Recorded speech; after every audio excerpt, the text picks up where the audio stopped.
धुळे शहरातील कस्तुरबा हॉस्पिटल येथे प्रसूतीस दाखल झालेल्या वलवाडी येथील माहेरवासिनी ऋतुजा हिचा चुकीचे इंजेक्शन दिल्याने मृत्यू झाल्याचा आरोप नातेवाईकांनी करून संबंधित डॉक्टरांवर कारवाई व्हावी अशी मागणी केली आहे। धुळे शहरातील प्रभाग क्रमांक 1 मधील वलवाडी परिसरा येथील माहेरवासिनी ऋतुजा वय 22 हिचा विवाह इंदापूर जिल्हा पुणे येथील संदीप दीपक गोगरे याच्याशी झाला होता। ऋतुजा ही बाळंतपणासाठी गेल्या 2 महिन्यापासून आपल्या माहेरी आली होती व तिचा बाळंतपणाचा उपचार शहरातील कस्तुरबा हॉस्पिटल येथे सुरू होता। त्यामुळे सगळं काही ठीक असून दोघा परिवारांमध्ये आनंदाचा दिवस उगेल अशीच आशा निर्माण होत होती। त्यात ऋतुजाला शारीरिक त्रास झाल्याने तिला 7/11/2020 रोजी कस्तुरबा हॉस्पिटल येथे दाखल केलं व तिला डॉक्टरांनी OTP मध्ये नेऊन औषध देऊन नैसर्गिक बाळंतपण होण्याची वाट पाहिली। मात्र बाळंतपण होत नसल्याने डॉक्टरांनी सीझर करण्याचा सल्ला नातेवाईकांना दिला व त्यासाठी नातेवाईकांनी लागणारे औषधही आणून दिले आणि सायंकाळी ऋतुजाचं सीझर झाल्याने ऋतुजाने मुलाला जन्म देऊन दोघा परिवारांचा आनंद द्विगुणित केला। मात्र काळाने तिला पुन्हा कमरेचा त्रास जाणवू लागल्याने त्यावर तेथील मॅडमांनी नर्सला इंजेक्शन देण्याची सूचना दिली व नर्सने देखील इंजेक्शन दिले। मात्र काही काळातच ऋतुजा ही मृत्यूच्या खाईत जाताना दिसली आणि सगळ्यांच्या आनंदात काळोख करून आला। मुलाला आई मागण्यापूर्वीच पोरका करून गेली। मात्र ऋतुजाचा मृत्यू हा डॉक्टरांच्या हलगर्जीपणामुळे आणि चुकीच्या दिलेल्या इंजेक्शनामुळे झाल्याचा आरोप नातेवाईकांनी केला आहे। तिच्या शवविच्छेद इन कॅमेरा करण्यात यावा तसेच सदर संबंधित हलगर्जीपणा करणाऱ्या डॉक्टरांवर कारवाई करण्यात यावी अशी मागणी नातलगांकडून करण्यात आली आहे।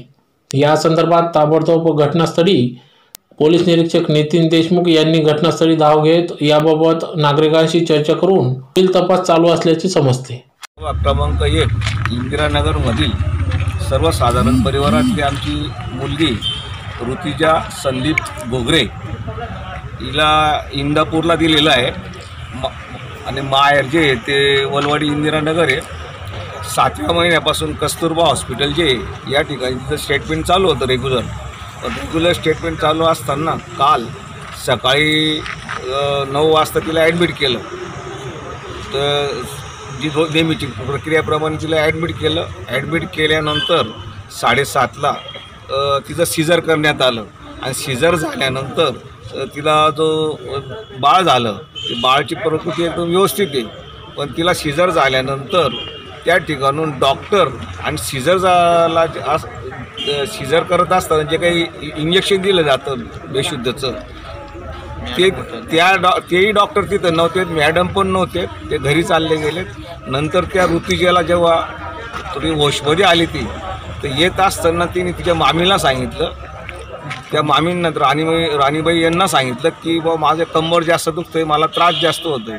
तर त्या राणीबाई यांनी त्या सिस्टरला सांगितलं, मग सिस्टरने मॅडमला फोन केला तर मॅडमने तिथून फोनवरती सांगितलं की तुम्ही तिला असं इंजेक्शन द्या बा असं। आता ते आपल्याला तर काही माहिती नाही कोणतं इंजेक्शन दिलं, पण ते इंजेक्शन दिल्यानंतर 5 मिनिटामध्ये ती ऋतुजाची गतप्राण मयत झालेली आहे।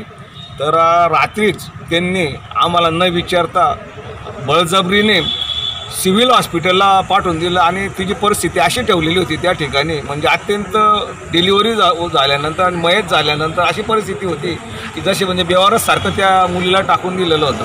कारण की ते जे सर्व परिवार अत्यंत गोरगरीब आणि मोलमजुरी करणारा आहे, पण मोलमजुरी करणाराही जरी असेल पण त्या ठिकाणी जी फी आहे ती फी दिलेल्याप्रमाणे आपण जे काम करतोय ते खाजगी हॉस्पिटल आहे ते काही दुसरं सरकारी हॉस्पिटल नव्हतं।